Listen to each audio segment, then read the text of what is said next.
It's Thursday, September 29th, 2022. I'm Jackson Bird. Today, lawns are terrible for the environment, but is ripping them out altogether the right answer? Plus, why decorating your home for the holidays is actually really good for your health, and other facts I'm overhyping to justify the many decorative gourds in my house. And a very popular discontinued item that might be returning to McDonald's next month. Here's some cool stuff for your ride home. You have perhaps heard the backlash against lawns. It's one of the things Gen Z is especially vocal about. If millennials killed department stores and cable TV and home ownership, Gen Z is already getting busy with killing off things like lawns and almond milk. Don't even get them started on soy, you troglodyte. Though, like with everything millennials have allegedly killed, some of the things that Gen Z dislikes is because we've left them in a world in which the thing in question is no longer feasibly within reach, or because it turns out it's actually pretty bad for us or the environment. Case in point, lawns. It's not just that keeping up with mowing as often as your HOA demands it is annoying, though that whole premise is a large contributor to the problem. Lawns these days are rarely grown from plants native to the local ecosystem, especially in regions like the southwestern United States. So you're messing with the local ecosystem, and since it's not suited for that climate, it requires a lot more maintenance, namely, a lot more water. Some estimates say as much as 75% of a household's water consumption goes to keeping lawns watered. Others say it's closer to 30%. It varies where you live, how much land you have, how fastidiously you keep up with your lawn. But the EPA says that landscape irrigation nationwide is estimated to total 9 billion gallons per day, and 50% of that is wasted from inefficient water methods. But water aside, having non-native grass and mowing it all the time also reduces biodiversity. Lawns cut less often have been found to have more bees and other insects attracted to the area. The downsides of lawns on the environment is gaining steam. Some municipalities in the Southwest have been incentivizing people to rip out their turf, or even mandating it be removed by a certain deadline and replaced with alternatives that use less water. Some of the incentivizing programs have been called Cash for Grass, which, if I heard that there was something in Southern California called Cash for Grass, that is not what I would think of. But anyways, despite all these downsides to lawns, it turns out we might want to think through all the alternatives before just ripping out turf willy-nilly. Quoting Wired, "Turf grass does one good thing. It's a kind of air conditioning. As plants photosynthesize, they spit out water vapor, along with oxygen, cooling the surrounding air. This is known as evapotranspiration. Because of this sweating, rural areas can be up to 20 degrees Fahrenheit cooler than adjacent cities, where a built environment that's largely asphalt and concrete instead soaks up the sun's energy. Accordingly, scientists are encouraging city planners to deploy more green spaces to attenuate this urban heat island effect. Ripping out lawns could actually create a little bit more heat, suggests a new small-scale study in the journal Hydrology." End quote. In the study, scientists monitored 3 different sites on the Arizona State University campus with different kinds of landscaping. One was an area with turf, trees, and other water-intensive plants. Another was filled with dry desert species, including flowers for native pollinators and branches for birds. And the third was a sort of middle ground oasis with a mix of both extremes. And here's what's interesting. The water-intensive plant area ended up being the coolest. The dry local species one, on average, was 4.5 degrees hotter than the other 2 areas. It required less water, yes, but it was also hotter. The oasis, predictably, was in the middle. It was a little cooler than the dry area and didn't require as much water as the turfed one. This was a very short-term study with a tiny sample size, but it gives credence to the idea that maybe the ideal landscape is one with some grass, but also ample native vegetation. Or instead of grass, maybe we just use more native vegetation that has some kind of green cooling element to it. Every region is going to require a different plan for optimum cooling and water usage, but that's kind of the point.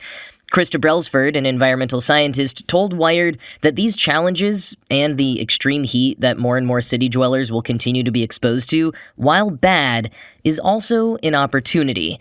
She said, quote, "This paper shows that by different choices of landscaping, there are small-scale choices that people make about landscaping in urban forums that can have significant impacts on the experience of heat for people."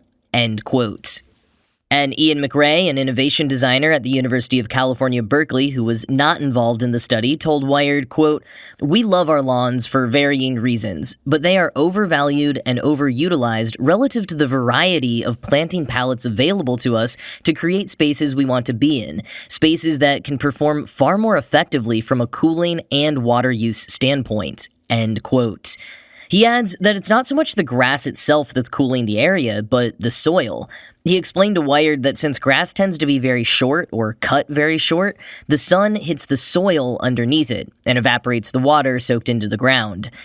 There's still a lot of factors that will have to be considered, though. Some that Wired points out include making sure that the plant species chosen will be able to survive long-term in that environment even as it continues to warm, so cities or individuals don't invest a ton of money in a bunch of plants that just die off in 5 years.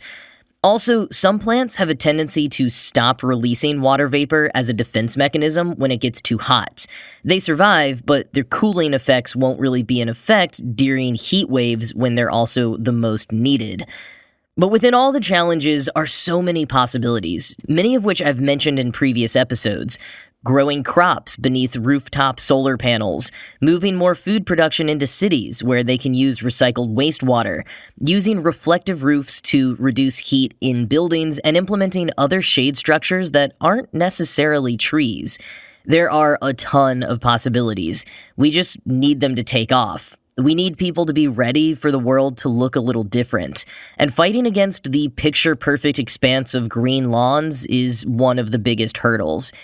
In a study recounted in Discover magazine last year, ecology researchers gave households in Massachusetts free lawn mowing services, but cut all the lawns at different times to try to determine an optimal interval between mowing lawns. Some households went 3 weeks in between each mowing, and in those households, participants reported having to ward off neighbors who tried to mow their lawns for them, assuming that the household members must have been injured or out of town to not be able to keep up with mowing their lawn. Social stigma, HOA requirements, feeling like you're fulfilling some American myth of success by having a huge and perfectly landscaped lawn. We have made lawns way too important in our culture, especially for how much they're hogging our water. But they don't have to go away completely. We can have perhaps even nicer, more extravagant-looking landscaping if we want it, just landscaping that better supports the environment, the local ecosystem, and keeps us cool at the same time.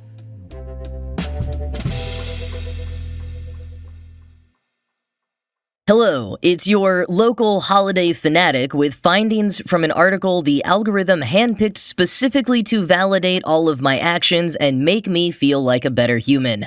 Maybe it will do the same for you, or inspire you to join us enlightened elites who know the real truth. Decorating your home for the holidays, especially during the autumn, is actually very good for you. Here's something longtime listeners may know about me. I love pumpkins. Like, a lot. It would be my dream to one day own and operate a pumpkin patch. I like how they look, I like how they taste, I like carving them, I love their unique history and curiously enduring appeal to Americans. And when someone asks me, really, why do I like pumpkins so much, I usually find myself stumbling over my words about how they're just visually appealing. I mean, they're so big and round and brightly colored. Despite my inability to exactly articulate this appeal, it does have a historical undergirding. For centuries, pumpkins appeared in paintings as symbols of bounty, fertility, rustic self-sufficiency, and occasionally sensuality. Their plumpness and bright color attracted people to them and endowed the pumpkins with many meanings and symbols over the years. Sometimes they appeared in paintings alongside other harvested foods that clearly would not have been in season at the same time, but the artist added the pumpkin because it just made everything look a bit more interesting. Turns out, a 2020 study published in the journal Eye Perception that found similar patterns of emotional association with color showed that the color orange was associated with joy and overall positive feelings. Those pops of orange pumpkins in old paintings really did make the painting overall a bit happier, and the little pumpkins we decorate our houses with can do the same, triggering a bubble of happiness whenever you walk into the room and spot it. Further, that same study said yellow is also associated with feelings of joy and amusement. Yellow and orange are the predominant colors we use when decorating our homes for fall, and if this study is to be believed, it makes sense why so many of us like it so much. But zooming out to all holidays, not just Halloween, Thanksgiving, and the autumn season, this HuffPost article the algorithm served up to me also emphasizes a few points that I've made before, especially in the earlier days of the pandemic. First, that regular traditions can act as signposts in our lives, especially important in times of heightened stress or monotony. They can give us something to look forward to, and the longer they go on, they may remind you of good times from the past, perhaps how much fun you had doing the same thing last year, or evoking positive memories from childhood. And for some, traditions, like decorating for the holidays, can also be a welcome source of stability.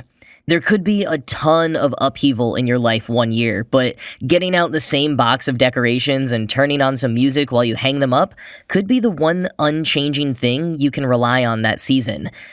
HuffPost spoke to Kim Gorgons, a clinical professor of psychology at the University of Denver, who said that humans thrive on control and habits. A lot of that control is an illusion, but it fuels our mental stability nonetheless, she says.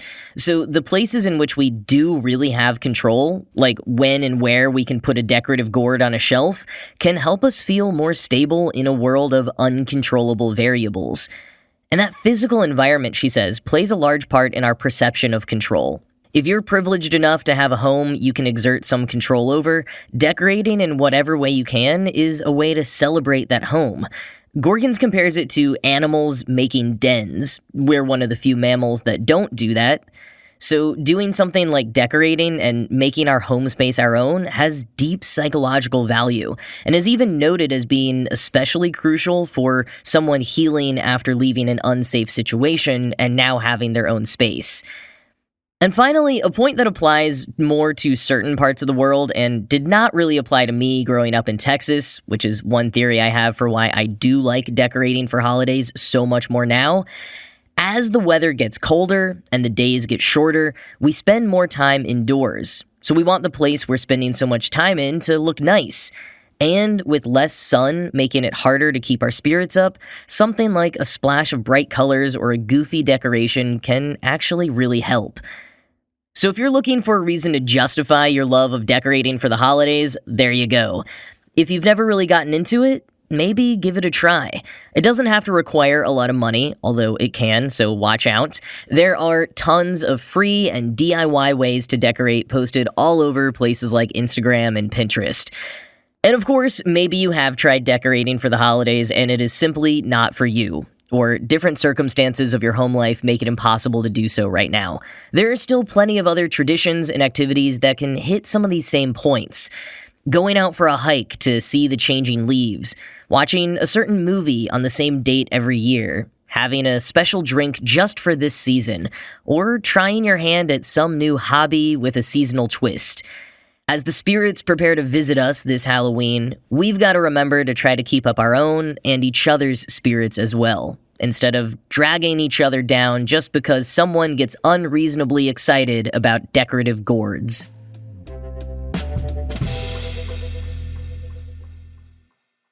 Yesterday, I told you how Taco Bell is currently running a public vote to decide what discontinued menu item to bring back for a limited time to the US. Well, word on the street, literally the media outlet I first saw this reported in is called The Street. Word on the street is that McDonald's might be planning to bring back a popular discontinued item next month as well. They've gotten into the same trend as Taco Bell, posting a bring back blank prompt on Twitter, implying that they'll bring back their old snack wraps and actually bringing back both Szechuan sauce and the steak bagel breakfast sandwich, the latter just as a test so far. But some places are reporting that McDonald's will be bringing back their old Happy Meal Halloween buckets. McDonald's has not yet confirmed this, but one Instagram account, Marky Devo, has announced it as fact, and he apparently has a very good track record for these sorts of things, so many outlets are now also reporting it as fact. The Halloween buckets first debuted in 1986. They're reusable buckets that the Happy Meals get placed in, but then can be used for trick-or-treating later. There was a jack-o'-lantern-faced one named McPumpkin, a ghost face named McBoo, and a monster face named McGoblin. Originally, they were all orange, but in subsequent years, McBoo became white and McGoblin became green. Sometimes McGoblin was replaced by a witch. There were a number of variations to the lineup and designs over the years. One year, they were glow-in-the-dark. Another year, the lids could double as cookie cutters. And one year, they were just reusable bags. What a letdown. The last time McDonald's offered the buckets was in 2016. But now they might be back. Though, as CNET put it, quote, "Without confirmation, we can't say for sure that the McDonald's Halloween buckets are returning, just as Linus could never guarantee the arrival of the Great Pumpkin." End quote. And if you want to learn more or have your memory refreshed on way more about these McDonald's buckets, I'm putting a link to an article from Nightmare Nostalgia on the history of the buckets, as well as an episode of the Preserve Halloween podcast hosted by one of the preeminent collectors and experts on the buckets, Gregory Hallows. No doubt, if they do come back, allegedly on October 18th, lots of adults will be buying Happy Meals in the buckets to relive their childhoods or add to their collections. And speaking of which, there's another nostalgic McDonald's item that has been confirmed as returning: toys featuring the original McDonald's cast of characters, Grimace, Hamburglar, and Birdie. These toys will only come in adult Happy Meals. A new special which is packaged to look just like a kid's Happy Meal, but with an adult-sized 10-piece McNugget or Big Mac combo. And the whole thing is a collaboration with popular streetwear brand Cactus Plant Flea Market.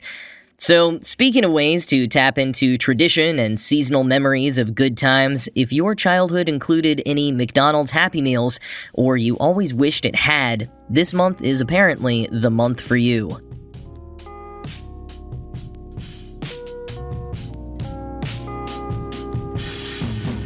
Alright, well that's gonna be it from me for today. This show was produced by Ride Home Media. I'm Jackson Bird, and I will talk to you again tomorrow.